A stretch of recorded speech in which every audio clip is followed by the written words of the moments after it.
All right. We've been talking electrochemistry chapter 17, I think, here. And last time we started going over redox reactions. Again, just to make sure everybody is on the same page. I know 200A, we do cover that. But depending on who you have, we just want to make sure, everybody's sort of starting at the same point before we get into sort of the galvanic cells and the rest of this chapter. So remember, our redox reactions, as we talked about, involves oxidation and reduction reactions that occur. And they do occur, as we talked about last time, they do occur together. So if there's something being oxidized, there's definitely going to be something being reduced. And there's several definitions that we talked about last time in terms of oxidation and reduction. And as we did talk about, pretty much for our purposes here in general chemistry, we oftentimes just look at the electron sort of definitions, which is a loss of electrons if you're being oxidized, gaining of electrons if you're being reduced. And remember, sometimes people like, again, Leo the lion goes grr. So loss of electrons, oxidation, gaining of electrons, reduction. Oil rig also is very popular. So oxidizing is losing, reducing is gaining. We also talked about that one way that you can sort of figure out very simply if something is being oxidized or something is being reduced is by following the oxidation state, our number. And remember that when we talk about sort of looking for the oxidation state of substances, they're not always the charges that we sort of associate with these elements in an ionic compound where we have a transfer of electrons from a metal to a non-metal. Remember, we deal with a lot of stuff here that's covalently bonding, sharing of electrons.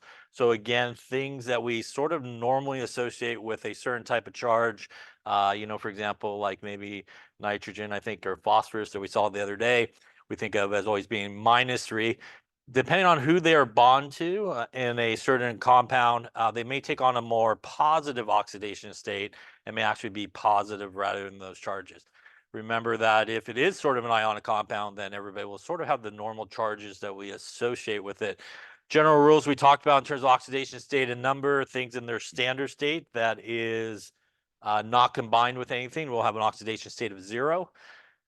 Things in their normal sort of group 1, group 2 will have their normal sort of charges will be their oxidation states. Remember, oxygen is really a good place to always sort of start with. In a lot of cases, when you're doing oxidation numbers, it is going to be -2. But remember, there is a situation like, for example, in hydrogen peroxide that we talked about, where that is the peroxide ion, that it will be -1. I would say probably most of the time it's pretty safe to assume it's going to be -2. But again, it may be -1. Remember, hydrogen is going to be +1 in most situations, except if it's sort of following a metal where it'll sort of take on its hydride sort of situation where it'll be -1. And one of the most important things in terms of oxidation numbers is that they all should add up to the overall charge on the molecule, be it if it is neutral, they all should equal 0. And if it has a charge, they should equal the charge. And that's really helpful when we're sort of looking at, for example, balancing redox reactions, how many electrons and stuff that you might need to add. So remember, if you had something like we looked at last time, and you got sort of a 3-pack here of elements, a lot of times it's good to kind of start with the oxygen and then work your way to kind of go right, left, and leave the one in the center for sort of the end. So remember, oxygen here is going to be -2. There's 3 of them, which gives us sort of a -6 overall for the oxygen contribution. Hydrogen is going to be +1. And now that does need to equal -1. So again, in this case, if we just add up, we have -5 happening here. So again, a +4 in this particular case will give us our oxidation states or numbers. It's also really important, as we talked about, that when you are stating oxidation numbers or states, that you should include the charge. So that's +1. That would be +4. And it's also really important to remember that you should state it for the individual one by itself and not sort of the grand total that happens. So it would be -2 there for the oxygen. So these oxidation states are really important in terms of also helping us decide what is being oxidized and what is being reduced. Remember, if you got those oxidation numbers and you look at a substance from the left-hand side of the arrow to the right-hand side of the arrow, you could really just follow what's going on with its oxidation state to figure out what is going on. If somebody is being oxidized, they are losing electrons, so they're going to become more positive. So as we talked about, you can use like really just a basic number line with 0, and to the right is positive numbers, to the left is negative numbers. And if you find the oxidation state is starting at a certain location, but heading more towards the positive direction, then that thing is going through oxidation. You could also do it for the thing going through reduction, wherever it may start. And if it's going towards the negative direction, then that is going to be reduction.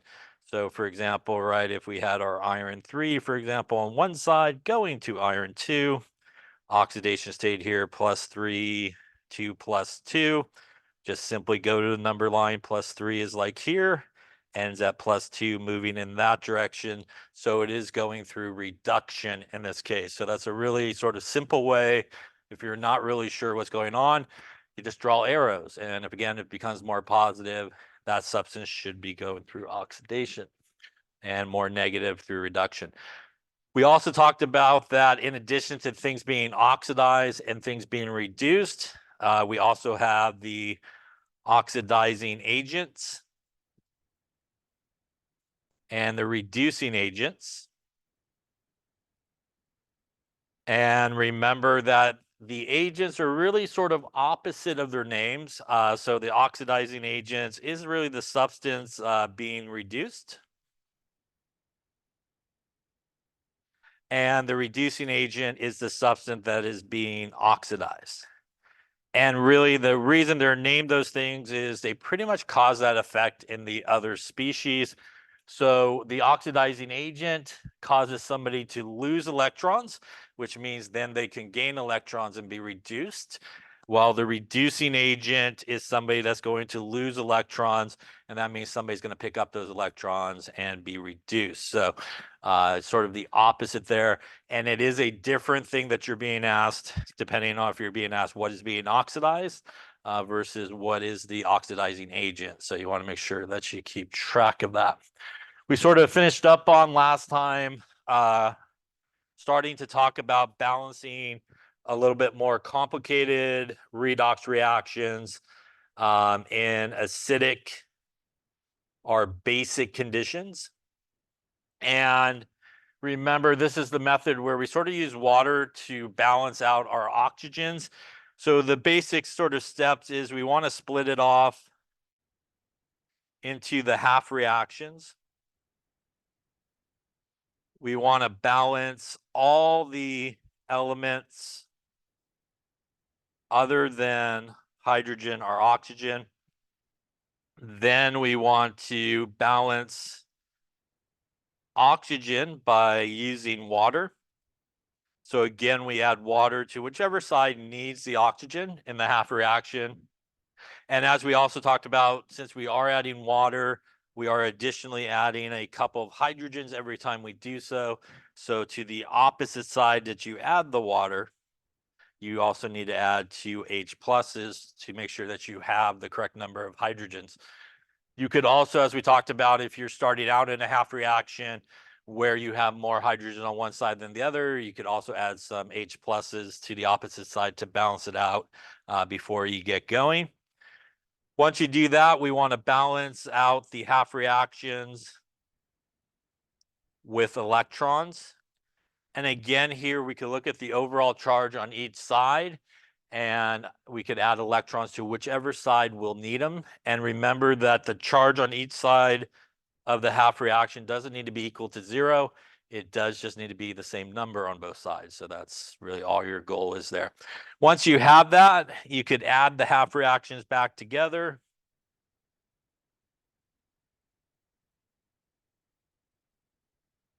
Before you do that, though, right, we talked about that you need the same number of electrons in each half reaction. So that does sometimes requires you to multiply one half reaction by a number, maybe both half reactions by a number. The electrons should always cancel out. So the way to think about it is however many electrons somebody loses should be the same number of electrons that somebody gains along the way. And that, if you do it correctly, when you add it all back together, you should have a balanced equation in acidic conditions. And remember that we're really looking for these equations to be balanced sort of in two ways, like a normal equation, which means we have the same number of elements on each side of the arrow, and also in terms of charge. So the overall charge on the left-hand side of the arrow and right-hand side of the arrow should be the same. Now, if we're going to basic, really the easiest way to do it is pretty much balance it in acidic conditions. And at some point, you'll have some hydrogens on one side of the arrow. And at that point, if we wanted to make it into basic conditions, we add an equal number of hydroxide ions equal to the amount of H plus that there is to both sides of the arrow. The side where we have H plus and OH minus will combine to make water. And in most cases, you'll do some reducing down of the waters and you'll be left with your equation in basic conditions. You know that it's in acidic conditions when you see the balanced equation and you see H plus in the equation. That tells you it's acidic conditions. When you balance it in basic conditions, you'll see that hydroxide. Any questions on any of that stuff we talked about last time? All right, so you're supposed to balance one of these here for good old time practice. And how are we doing on the screen? Do we need to make it bigger? We're okay. Yeah, we're good. Yeah. Okay. All right, so let's go through this one together, which of course you have balanced in front of you. So we'll see how we do. So we're going to look at our equation here. We got our I minus plus our MnO4 minus goes to I2 plus MnO2. Remember that really one of the first things that we want to do, and it's a really good idea, is to split these off into the half reactions and then really sort of figure out what is going on in terms of who's being oxidized and who's being reduced. So the first thing is pretty straightforward. We're just going to take the elements that look the same and split them off into two half reactions. One of these half reactions will be our oxidation half reaction, and one of them will be our reduction half reaction. So let's start up here by assigning some oxidation numbers. I minus is what oxidation number? I minus is -1, right? We got MnO4, so we could do our calculation, right? We were going to start with oxygen, which is -2. There's 4 of them, gives you a -8. Overall, needs to equal -1. So in this case, the Mn should have a, what type of oxidation state? What plus -8 gives me -1? +7, yeah. So +7 and -8 gives me -1. And I2 is in a standard state, which means oxidation state should be 0. It is uncombined. MnO2, again, we're going to start with the oxygen, which is -2. That gives me a -4. And again, in this case, MnO2 is neutral. So to balance that out, we should have a +4 in this situation. So now we could really sort of figure out what is being oxidized and what is being reduced. Once again, just a simple number line if you are not sure. And for example, here, if we look at the I minus, it starts at -1, which is right here. And it ends on the other side at 0, which means it is moving in a more positive direction. That means I minus is being oxidized or reduced. It is being oxidized, yeah. By the way, as we know, as soon as we identify that, we pretty much know that the other one is going to be reduced, but we could still figure it out the same way. We go to our number line, +7 for our Mn is like over here. And it ends at +4, which means it's moving in this direction, the negative direction, which means it is being reduced. So this is our oxidation half reaction. This is our reduction half reaction. Any questions on how to figure that out?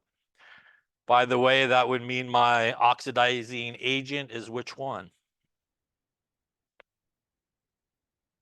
Is it the I minus, the MnO4 minus? Which one is it?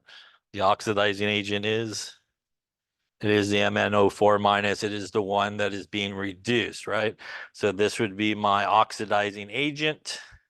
This would be my reducing agent. Yeah. All right, so now that we got these sort of sorted out as to which one is which, and it's going to be really helpful to reassure us later on when we kind of put everything together that we hopefully did it right. We're going to get to the balancing part. So we want to start with everything other than hydrogen and oxygen. And in this case, we do need to put a 2 here in front of the I so that we have 2 iodines. On the bottom, we have Mn on the left and Mn on the right. So that's 1 of each, so we don't have to worry about it. So now we can move to oxygen, where we're going to add water. On the top half reaction, there is no oxygen, so we don't have to worry about that. Bottom half reaction, we have 4 oxygens there, 2 there. So remember, we're going to put the water on the side that needs the oxygen. And in this case, we're going to put 2 waters over there to give us 2 oxygens. Because I put 2 waters on the right-hand side, I also put 4 hydrogens over there. So I will need 4 hydrogens over here again. Otherwise, you are going to be short in terms of your hydrogens at the end. Any questions on that there? All right, we balanced all the other elements. We balanced our oxygen and we got our hydrogens working. Now we're ready to balance the overall charge on each side in these half reactions. We're going to do that by simply adding electrons. So in this case, we do want to add it to whichever side needs the negative charge. Overall, we're just going to look at overall charge. That is a 2 and a -1 is a -2 on the left. Over here is 0. That means that the top reaction should have 2 electrons over here on the right-hand side, or the product side. That gives me a -2 and a -2, so that is balanced. When we come down to the bottom half reaction, this guy is going to contribute a +4. Remember, we don't need to go individual here because that's pretty much what the charge does for us. It adds them all together, and we know overall it is -1, and that's going to be a +3 that we have going on over here on the left. And clearly over here, we got 0 and 0. In this case, we will need to add electrons to the left-hand side, and we will need 3 of them to do so. And that's going to give us obviously +3 and -3, which will give us 0 in this case. First off, any questions on adding the electrons? Now, the reason why we do want to figure out what is being oxidized and what is being reduced is for this part. And that is because I know that when I add electrons or have electrons in an oxidation half reaction, they should end up on the product side, which they did. So that's a good way, again, to check yourself. And we know that when we have electrons in a reduction half reaction, like they are being gained, they should be on the reactant side. So that's a good way to set yourself up to verify that at least you put the electrons on the correct side of the arrow. By the way, they should never be on the same side, right? Because those are the things that should always cancel out. Any questions on that there?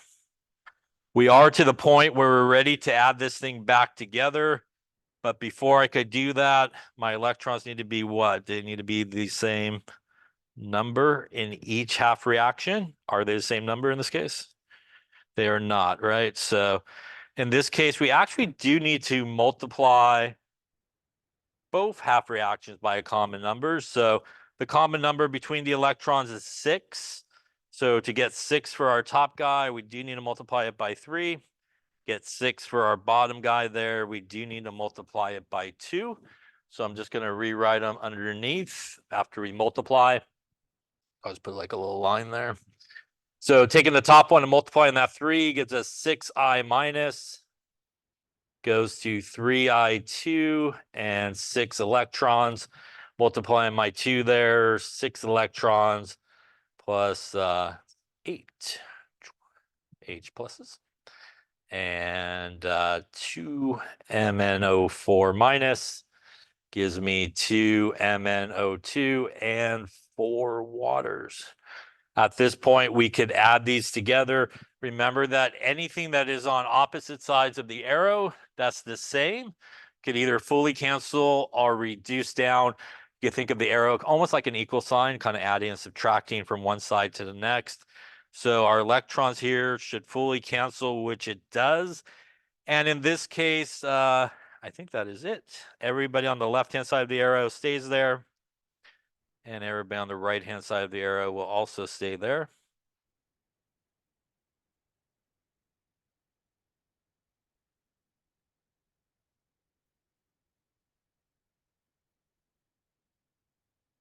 And remember that if we did this correctly, which hopefully we did, this should be our equation that is balanced in acidic conditions at this point. And we could check it really quick to make sure we have 6 I's on both sides. We got 8 hydrogens on both sides, 2 Mn's on both sides, and 8 oxygens on both sides. It also should be balanced in the overall charge as well. We have -6, +8, and -2. So that is 0 on the left, and everybody on the right is 0. So we are balanced. Once again, we do know that this is balanced in acidic conditions because we do see in our equation, we do see our H plus, right? So we know that it's acidic conditions. But we actually wanted basic conditions here. So we do have one more step to sort of do. And I'm just going to kind of go up on top, I think, here. Get rid of some of that there.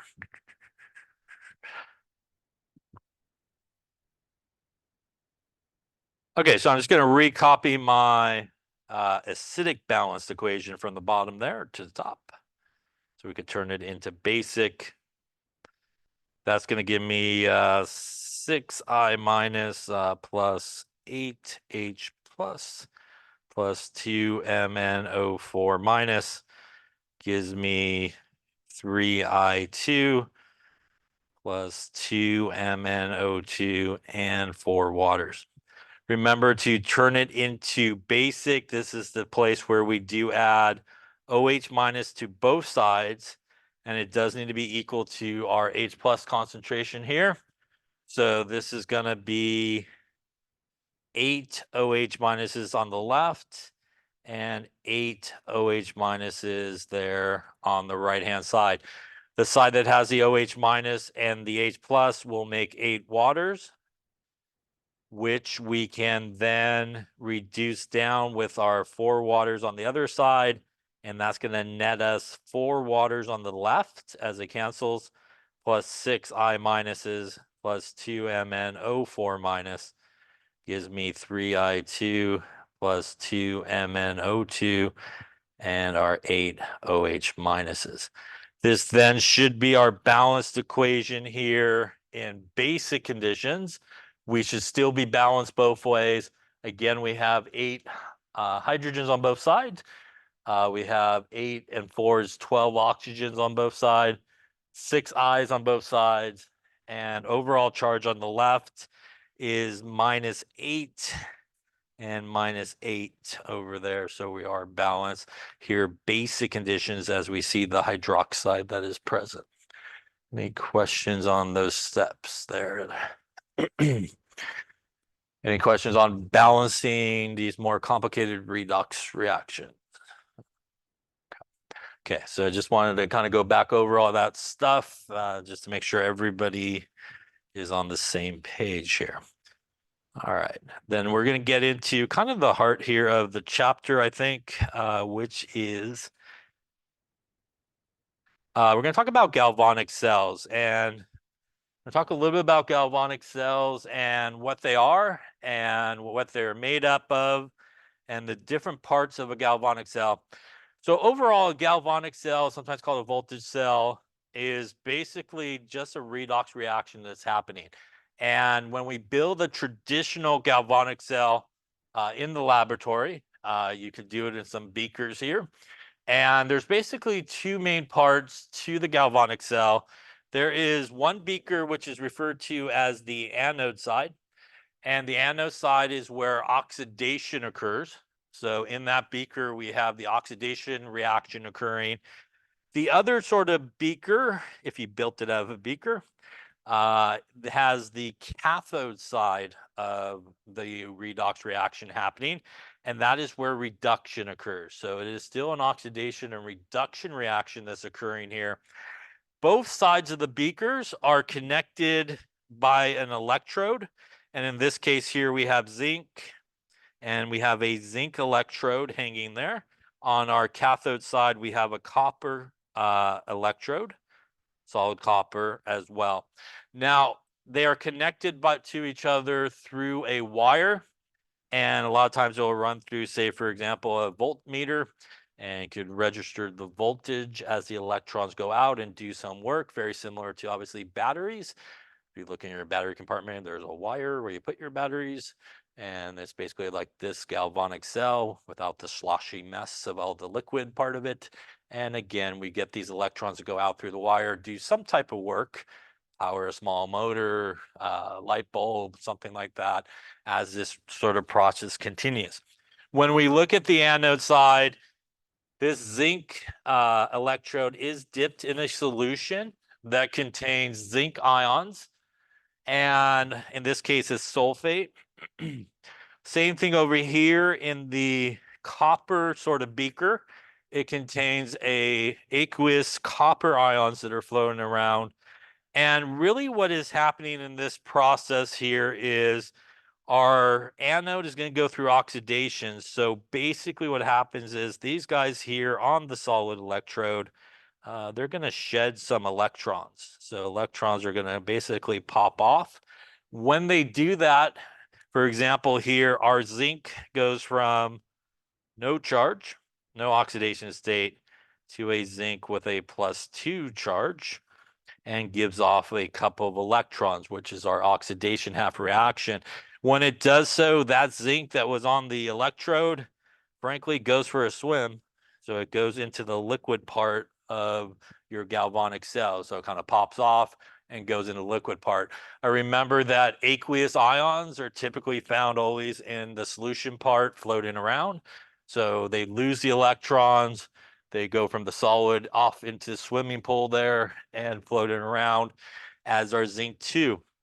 Our electrons travel across the wire and enter into the copper side of our galvanic cell, where they will actually go find some copper 2 ions in this particular case that are floating around. And those copper 2 ions will go, thank you very much, I'll take your electrons.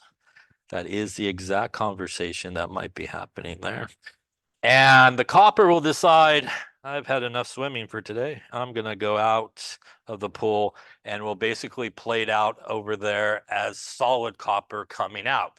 So we have really a redox reaction where we are separating these sort of two parts of the redox reaction. And we will, as we'll talk about, use the electrons to sort of a benefit of, powering some type of device.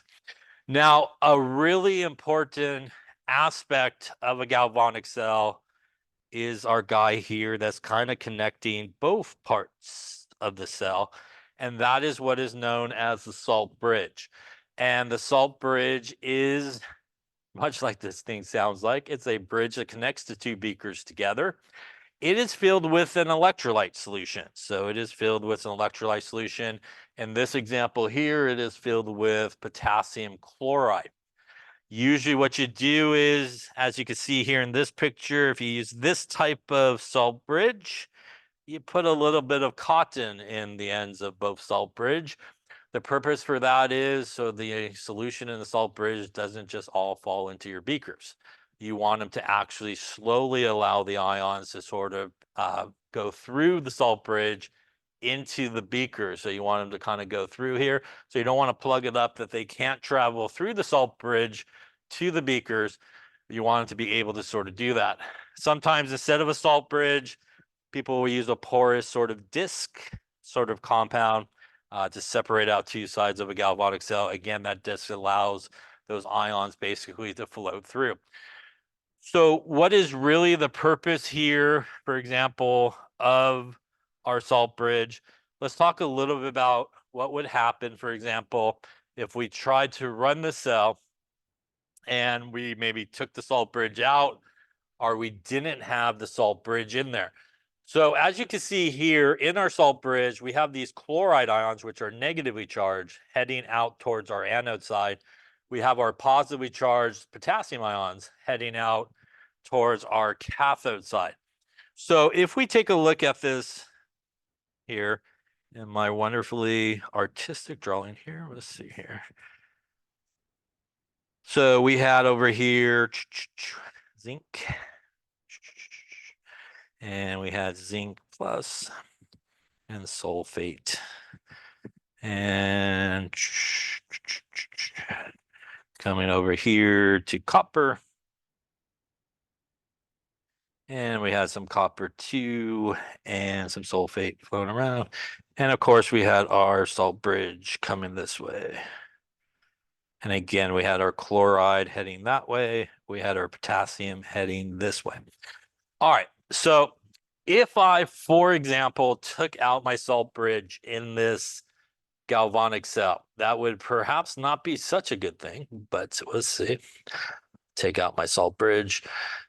What's going to happen is we're still going to get this oxidation reaction that's going to occur. So my zinc guys here are going to start to jump off into the pool and go swimming, right? So I'm just going to get a bunch of zinc guys jumping into the pool. We'll have a bunch of electrons obviously heading towards our cathode side here. And with that happening, I'm going to have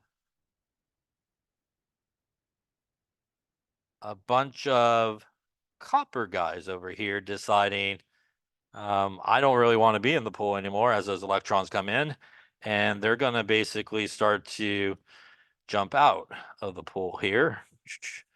And that is going to do a couple of things here. That's obviously going to get rid of these guys. And what's going to eventually happen in this particular case is we're going to get a buildup of charge on each side of the beaker here. On the left-hand side, my buildup is going to be more positive or more negative on my anode side. It is going to be more positive, right? We got all this positive building up. And on my cathode side, if I remove my salt bridge, I'm going to get a buildup of negative guys, right? As all the positive guys basically went home for today. They're not swimming around anymore. And that's going to build up a negative, right? Now, there is a pull, as we will talk about, from the cathode side to the anode side to kind of drag those electrons across the wire. One thing we know about in chemistry is things with the same charge, do they like to be near each other? They do not, right? Which means if I'm building up this big old negative side over here, my negative electrons are going to decide, I don't really want to go that way. I have a nice, lovely, positive type situation over here. And what's going to happen is we're going to get basically a stop, obviously, of the flow of electrons in that case. And obviously, your galvanic cell pretty much will not have very much voltage because there's no incentive, if you will, for those electrons to continue out to the other side. So how do we solve this problem? We solve this problem with that salt bridge, which may not seem like is a really big thing. But if I insert my salt bridge into here, and I have my potassium ions heading this way, and I have my chloride ions in this example heading this way, those positive charges influxing into here is going to start to balance out that negative charge and not allow that buildup of negative charge that's going to happen. Also, with the influx of negative guys to this side, that negative side is going, those negative guys coming in from the salt bridge is going to allow the buildup of the positive over here. And that will actually help complete the circuit and keep your electrons flowing. So the salt bridge really allows or doesn't allow for this buildup of charge on each of the beakers or your anode or your cathode that you really don't want, because that will stop your electrons from flowing. So it's sort of the balancing ions, if you will, that allows everything to sort of be complete Everybody's happy. Electrons keep flowing from where it's supposed to go from the anode to the cathode. Any questions on the salt bridge? So you'll see a salt bridge filled, like I said, with an electrolyte solution. Is usually some type of ionic solution, has positive and negative ions. And again, they're really there to balance out that buildup that could occur if you basically take the salt bridge out. Now, in some experiments, I think we might even do that in ours. You might remove the salt bridge from your galvanic cell that you build, and you can see the effect that it will have on the voltage, which obviously you should cease the voltage at some point pretty quickly because you will get that buildup of charge. Any questions on that there? Yeah.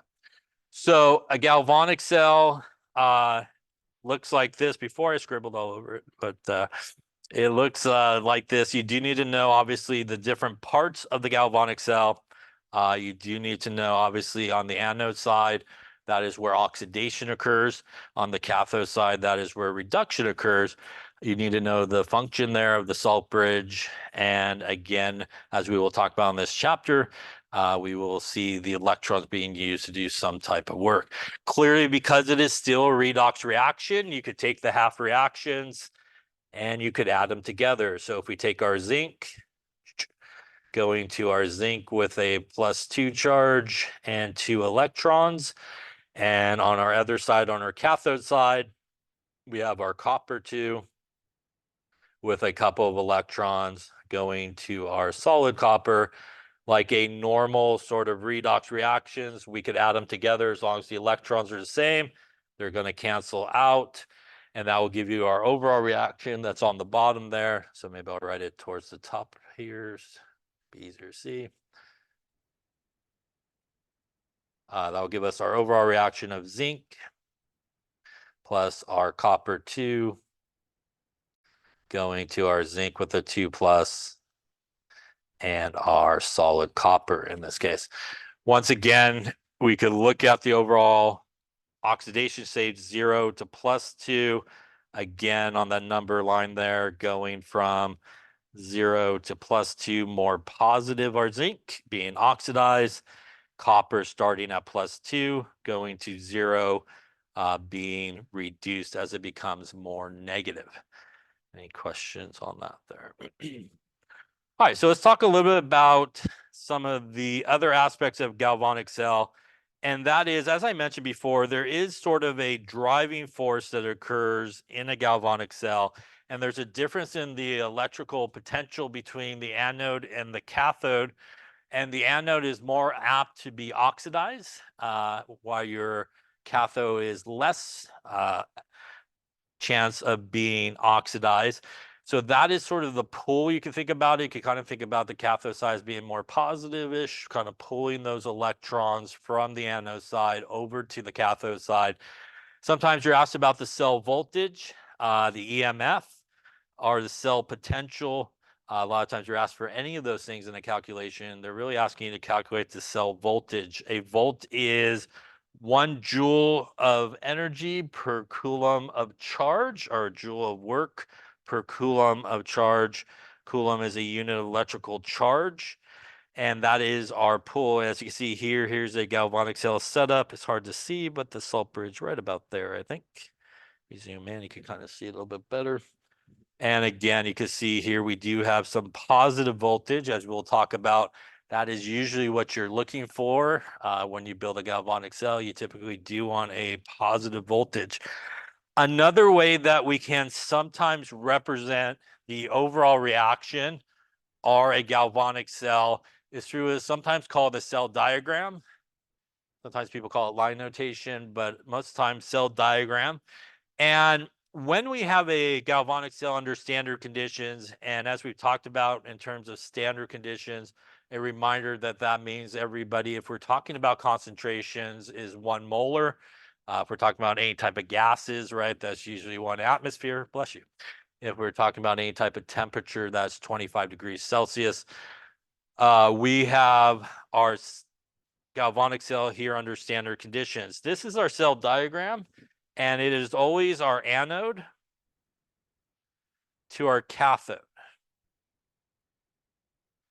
And you'll see a couple of other lines sort of illustrated here when we look at this. For example, if we look at just the anode side here, maybe I'll write the whole thing here.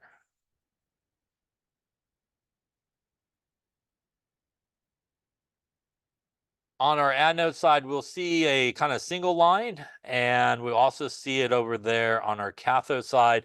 And that is basically the line that separates out our species based on phase. And our two lines here in our cell notation is the salt bridge. That represents the salt bridge. And in general, when you see a sort of cell diagram like this and you're like, how do I get maybe to the equation or the chemical reaction that's going on? Usually I would say in most cases, it kind of rolls like this. This first guy is your reactant. The second guy there is your product after the single line. On the other side as well, reactant, product. That is typically, in most cases, I won't say 100% of the time, but in a lot of cases, that is sort of how you get there. So if we look at the overall reaction, that is a reactant. There it is. That is a reactant. There it is. There's our product. And there's our other product. So a lot of times it's reactant product, reactant product. Again, the individual lines there basically represent the different phases that's happening. Obviously, the solids here are our solid electrodes in our galvanic cell. The aqueous ions there are our solution and our ions that are floating around in the liquid part of the beaker that is there. You can include sometimes other things that you'll see included in here is also the molarity of your ions. Now, if it's a non-standard conditions, which we'll talk about later on in this chapter, you may see things that are not 1 molar, which is also a very good indication that we're not under standard conditions under those situations. In addition, as we will also see, sometimes there are gases involved as being an anode or a cathode. So sometimes you'll see some pressures or gases sort of in the cell diagram as well. And in addition, there are certain things like gases, for example, that does not have sort of a solid representation to use as an electrode to put into your galvanic cell. So sometimes we'll use things like graphite. Sometimes we'll use things like platinum wire. That's sort of the physical part of the galvanic cell that can be connected to the wire, as obviously a gas doesn't sort of have necessarily a physical part that you could use as a solid electrode. A lot of regular metals and stuff like that, you could just grab a piece of metal and use it as a solid electrode, but sometimes we'll see some other things sort of incorporated in there. So let's talk a little bit about how we can do some of these sort of calculations involving these galvanic cells. So if we build this galvanic cell here, here's our zinc. And speaking of hydrogen or a gas, over here we have a hydrogen electrode. And in the solution, we have some HCl, which obviously would supply H plus and Cl minus guys floating around. And as I was just mentioning before, we are going to be using here a platinum electrode for hydrogen, as it is a gas, and our hydrogen is coming in there. So when we look at our cell diagram for this reaction, we have again over here our anode side, which is kind of very similar to the one that we were just looking at. Over here, we have our cathode side. And again, we also do sometimes include the platinum there as, again, an indication of sort of the solid part of our galvanic cell. We also see here we have pressure included as well, as that is a gas. So in this case, our zinc is acting as our anode. It's going to lose electrons, and those electrons are going to come over and grab some hydrogen ions that are floating around in the solution, and that's going to make some hydrogen gas. Plop, plop, fizz, fizz. There we go. A little bubbling action that's going to happen in that case. And that's going to be our reduction part. And if we add both of those reactions together, we get the overall reaction that's happening here, which is our zinc and our hydrogen ions. going to our zinc ions and our hydrogen gas in this case. Once again, if we look at what is happening in terms of our oxidation numbers here, our zinc is 0 over here. Our hydrogen ions are +1. Our zinc ions are +2. And our hydrogen gas here is in a standard state, which means that it is 0 in this particular case. That means in this case, again, if you weren't sure from the outgo, zinc starting at 0, ending at +2, becoming more positive. So it is being oxidized. And again, our hydrogen starting at +1, ending at 0, becoming reduced as is becoming more negative in this particular case. So how do we know how we could figure out, say, the voltages of each of these cells when we build them? So we use what is sometimes referred to as standard reduction potential. Sometimes people call it SRP for short. Standard reduction potential is basically the voltage that's associated with a reduction reaction. And it's really important, that part of it, because it is a standard reduction potential, which means there will be a table that we will see shortly that has all of these values in it. And every single reaction that you see in there is a reduction reaction. But as you know, when we do a redox reaction, in addition to a reduction reaction, what other type of reaction do we have? Oxidation, right? Yeah, so we have an oxidation reaction. So we're going to have to do some adjustment to some of the parts that we find in that table when we have a galvanic cell happening, because we do have obviously a reduction reaction going on, but we also have an oxidation reaction. So there is some stuff that you have to kind of think about as you kind of go through and use that table. But before we could get to that table, how do we know what all those values are? So much like in things in chemistry, when they're not really sure, they assign a value to something and kind of use it as a standard. And for SRP and standard reduction potentials, they use the hydrogen reaction here, or the standard hydrogen reaction, which is sometimes abbreviated as SHE for standard hydrogen standard hydrogen electrode. And they assigned it a value of 0 volts. So they basically assigned to the hydrogen reaction here 0 volts. This is a reduction reaction because we do see our electrons here on our reactant side, which is what we would expect it. So basically what they could do now that they sort of assign this hydrogen electrode as 0 volts is pretty much just hook everybody up to hydrogen and get the voltage. And they could do some calculations to figure out what is the standard reduction potential for other elements along the way. And that's, for example, if we look at this one here, where they hook up the standard hydrogen electrode with zinc. And in this case, our zinc is still our anode. Our standard hydrogen electrode is our cathode. We have our flow of electrons going from our anode to our cathode. And they hooked this up and they got a cell voltage of 0.76 volts. Now, they can use that information to figure out what is the SRP value for zinc in this case. And the way they could do that is they could use this equation here. And there is a side note on this equation, and I'm going to explain it now. And it might not make sense to you exactly right now, but hopefully in a little bit here it will make sense. Now, if we use this equation here, we could calculate E of the cell, or the standard EMF of the cell, and we could do it by taking the E of the cathode minus E of the anode. So in our particular case here, in this example, our cell was registering 0.76 volts. Our cathode in this case was the hydrogen electrode, which has a standard value of 0 volts, minus our E of our zinc in this case, which was our anode. And solving for the E value there of zinc gives us a negative 0.76 volts. So what we now can look at when we look in that table is we will see zinc plus its couple of electrons going to zinc has a SRP value of negative 0.76 volts. So by hooking up our zinc to this standard hydrogen electrode, getting the cell voltage, knowing that our hydrogen electrode is 0, we're able to figure out basically the SRP value for zinc.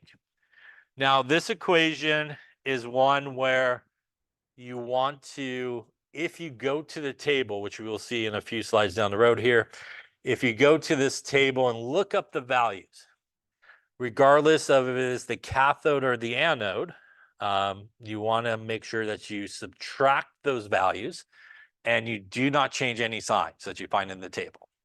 Now, if you want to change the sign, as we will see when we see the table, we'll talk about it a little bit more, you actually should add them together.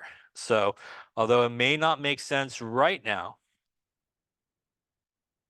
what you should remember is when we get there is if you do want to subtract and you go to the table, don't change any signs that you find in the table. That is why the subtraction is there in that formula, is to change the sign for you.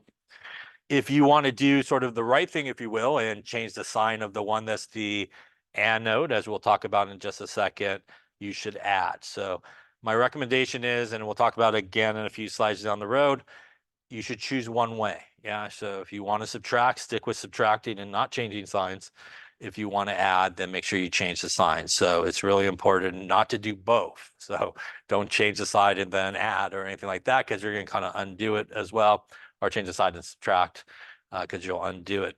So again, may not make a lot of sense right now, but we will see more of that here actually when we look at the table, which is right here, I think.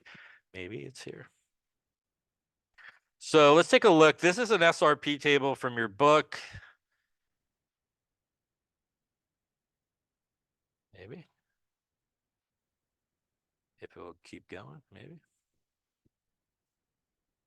All right, so let's just kind of blow it up a little bit. So if we look at these reactions here, every single one of these are reduction reactions. And again, we can see that by each of them have electrons on the reactant side, which means that they are reduction reactions.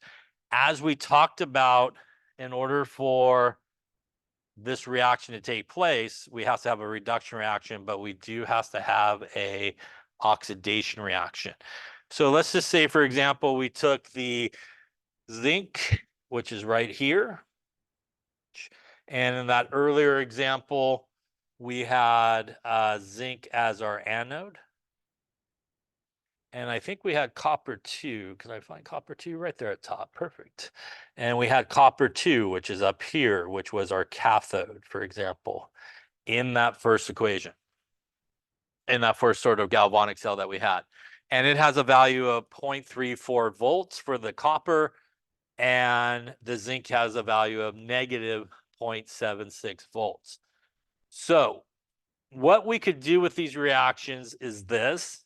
We know that the cathode is our reduction reaction. And that means that when we look at this reaction as it's written there,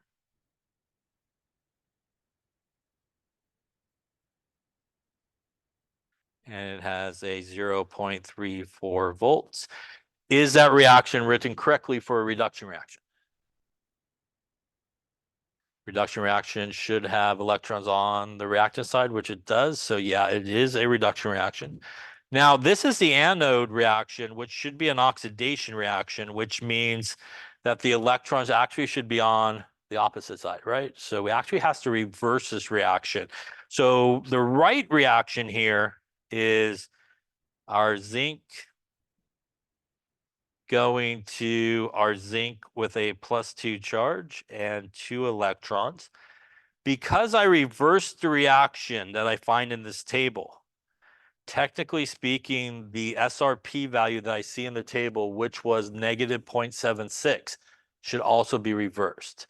So if you take one of these reactions from the table, your SRP value should technically reverse, which means when I write the equation in this oxidation form, its kind of standard oxidation potential is actually the positive value of that, which will be plus 0.76 volts. So in this particular example, what I just did was change the sign, right? And what I was talking about earlier is if you change the sign, you should add the values. So if I wanted the E of the cell in this case, because I changed the sign, I should actually add the values together. And that would give me 0.34 volts plus 0.76 volts. It's late. I'm going to grab the calculator. 0.34 plus 0.76, or that's like 1.10 volts. First off, any question on that? So this is, again, the situation that you're going to come across when you come to this SRP table.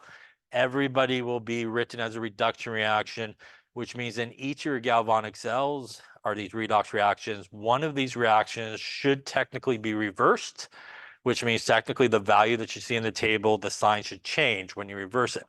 So if you do not want to be concerned about like reversing the signs in the table or anything like that, and maybe all you're looking to do is just calculate what is the cell voltage, and you have the SRP table in front of you, and you're able to correctly identify what is your anode and which one's your cathode, all you have to do is use the other equation that we saw, which was E of the cell would be E of the cathode minus E of the anode. And if you choose to use the negative version of this or the subtraction version, you should not, even though technically speaking, the anode reaction is reversed, you should not change the sign. And I'll show you why. So if we put in our numbers without changing the sign, we will have 0.34 volts minus a minus 0.76 volts. What did my subtraction do to that negative sign? It turned it into a positive sign, and it's adding. So that is why that formula has the minus sign in there. It will do the changing of the sign for you when you do cathode minus anode. And obviously here we will get the same voltage. Any questions on that? So again, I would highly recommend, and to be truthfully honest with you, I don't really care which way you do it as long as you do it correct either way. But I would probably try to stick to either going to just subtract or I'm going to change the sign and add. Now, with that being said, if you are asked what is sort of the standard oxidation potential or the SRP for a anode reaction or an oxidation reaction, and you write it like I did here, and you write that reaction like I did there, and you're asked, what is the E value for that? The correct answer should be positive 0.76 volts because it is the oxidation reaction, and that is the value that should go with the oxidation reaction. So if you're going to give sort of the E value there for a half reaction that you write and it is an oxidation reaction, you should change the sign and kind of quote it properly because that is the proper sort of number that you should have for the oxidation. Just like if you're using that zinc as the reduction, you should properly use it as the minus 0.76 volts. Any questions on that there? Okay. So let's talk about some other things that we could do with these tables. And clearly you should memorize the entire table. No, I'm just kidding. All right. That's your next exam. It's just an empty table. Just write them all in. I was like, all right. Much easier exam to write. Just give you the empty table. All right. So as I mentioned, when we do look at the E value from these tables, it is for the reaction as written. So that's what I was just saying. If you are going to write the oxidation reaction, you should definitely change the sign if you're going to kind of quote the E value that goes with it. Now, how do I know just from looking at two things how to build a good galvanic cell? So like, how do I know which one's going to be sort of the anode, which one's going to be the cathode? So if you're told like, hey, you're going to build this galvanic cell out of these two things, and that's pretty much all the information that's given to you, that here's a couple of guys, put it together, build a cell, and you want to build a cell that's going to sort of work, if you will, give you positive voltage, you would look at the SRP value, and the one that is more positive has a greater tendency to be reduced. And that means that the one that is more positive, it has a greater tendency to be reduced. Would that be your anode or would that be your cathode? It would be their cathode. It is the one that gets reduced, right?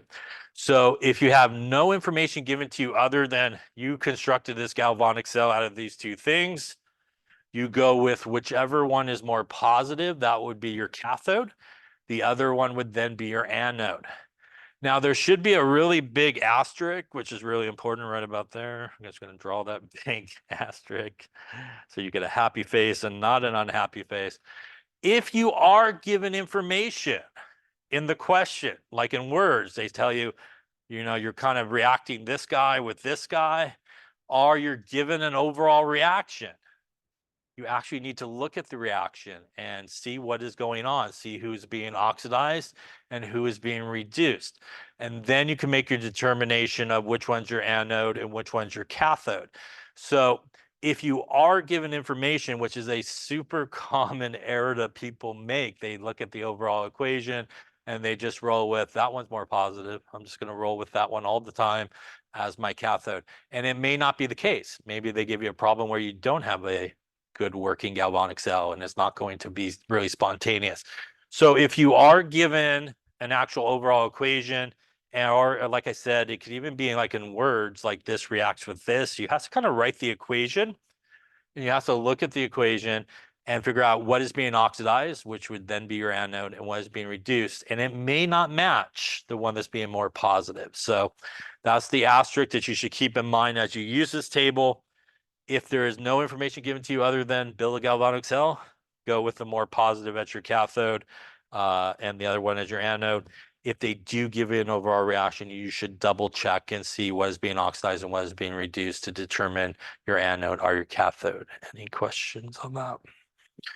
All right, the half reactions, as we just saw, are reversible. And if you do reverse a half reaction, which as we've been talking about, technically you do need to do for your anode reaction, you will also change the sign of the E that you find in there.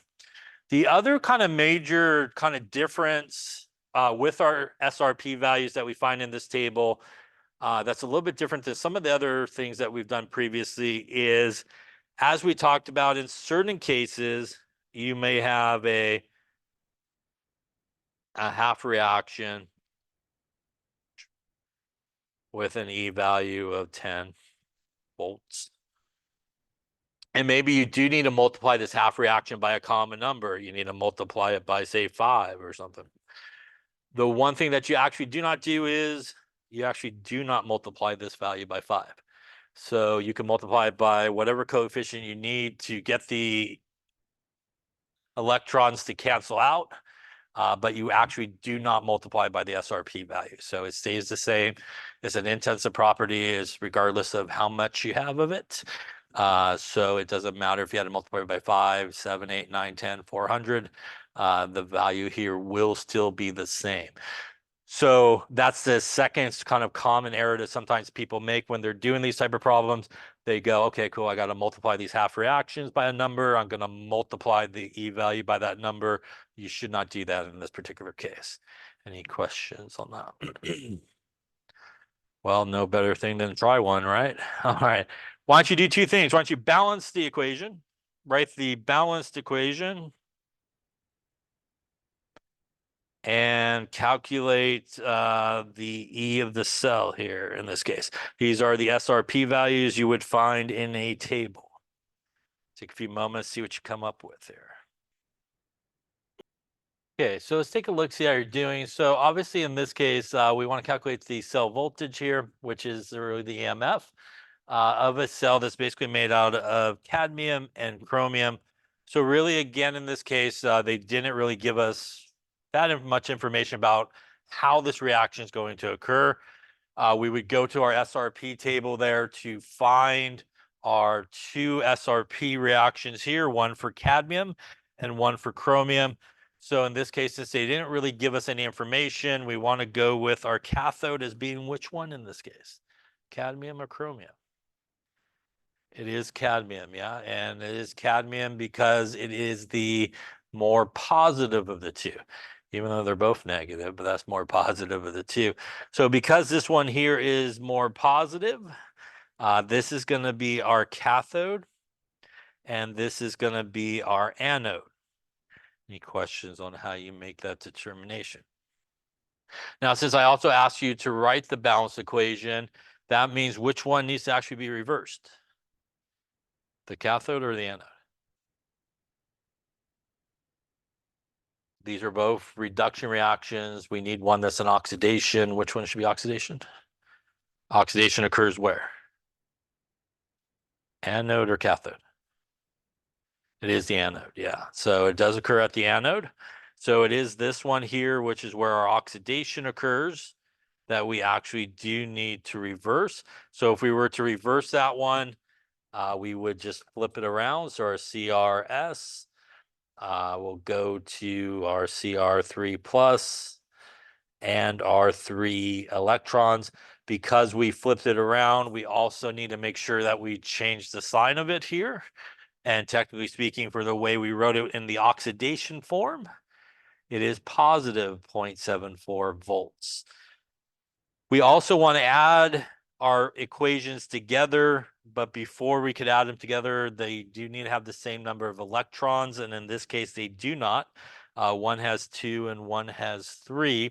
So again, we need to multiply each of the half reactions by a number.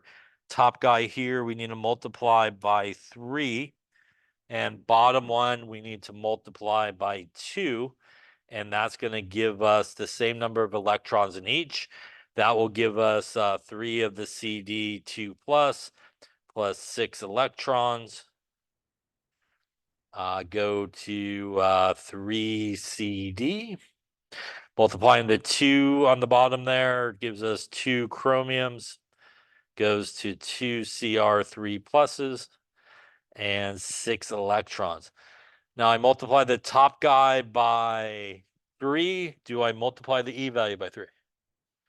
I do not, no. So we're going to keep it the same. And the same deal on the second one, I multiplied by 2. We're not going to multiply this guy. And if we add these together, this will give us our overall reaction. We want to cancel out our electrons in this case. And electrons on each side should cancel. That's going to leave us our overall balanced equation of 3 cadmiums with a +2 charge. React with 2 chromiums that are solid to give us 3 cadmiums and 2 Cr3 pluses. Now, because just to again reiterate the adding or subtracting aspect of it, because I did change the sign here, should I subtract or add? Change the sign, I should add, yeah, because I already did the work for me. So I'm going to add these guys together. So my E of this cell, because I did change the sign, I'm just going to add together, which will give me minus 0.4 volts plus a 0.74 volts. Going to get me here minus 0.4, minus 0.74. Oops, try that again. Minus 0.4 plus 0.74. That's a little better. 0.34 volts. Question on that there. Now, again, if you wanted to use the subtraction and all you were looking for was the cell voltage, once you figured out your cathode and anode, you go right into that equation without changing the sign. And again, that minus will change the sign for you. And you will end up with the same answer. So again, either approach is correct. Just don't change the sign to subtract, basically. Yeah. Any questions on that there? By the way, positive voltage is good. And this is typically what should probably happen if you pick the more positive one for your cathode. That's going to allow it to pull those electrons over and get some good electrons moving. And positive voltage is a good spontaneous type of process is going to occur. We'll talk about that a little bit more later as well. Any questions on that one there? All right, let's try one more here to finish it out. Galvanic cell consists of magnesium and a silver electrode. What is the cell voltage in this particular case? Why don't you also balance the equation, write the balance equation as well for this one. And again, those are obviously the SRP values that you can find in the table in the bottom. Let's take a look at this one. Once again, we're not really given any information about how this cell is going to be sort of constructed, other than we're going to kind of use both of these things to construct it with. So again, we would go to our SRP table there. We would find our appropriate reactions. And in this case, since they didn't give us any information, we're going to know in this one, silver or mercury going to be the cathode. Which one? It is the silver. I think I heard somebody whisper. Good job there. That is cathode there. It is the more positive one in this case. And that means by default here, that bottom one, which is our magnesium, is going to be our anode. That also means the anode is again where oxidation occurs. So that is the one technically we should flip around. And I'm going to do that up on top here. We're going to go magnesium, Mg2 plus, and little electrons. Once again, because I flipped it around, I'm going to also change the sign and maybe write the number right as well. That probably would be helpful. There we go. And obviously our silver is good to go the way it is. So we have this, and we got that. Except I cannot add these together because once again, our electrons are different, right? So we do need to multiply our bottom one by 2. In this case, again, has no effect there on our E value. That will allow our electrons to completely cancel, giving us our balanced overall reaction here of where we could see our magnesium losing a couple of electrons over to the silvers. And in this case, once again, I did change the sign, so I could roll with just adding those together. And that's going to give me a 3.17 volts. Once again, if you chose to do the subtraction, that is E cathode minus E anode, we would not, again, change the sign, because that is what the subtraction will do for us. It will change the sign so that we end up with the same voltage. Also a positive voltage, which means that's good, that's spontaneous. Should probably again happen if you pick the more positive one if you're building a galvanic cell. Any questions on those calculations? I think it's a good place to lay it up for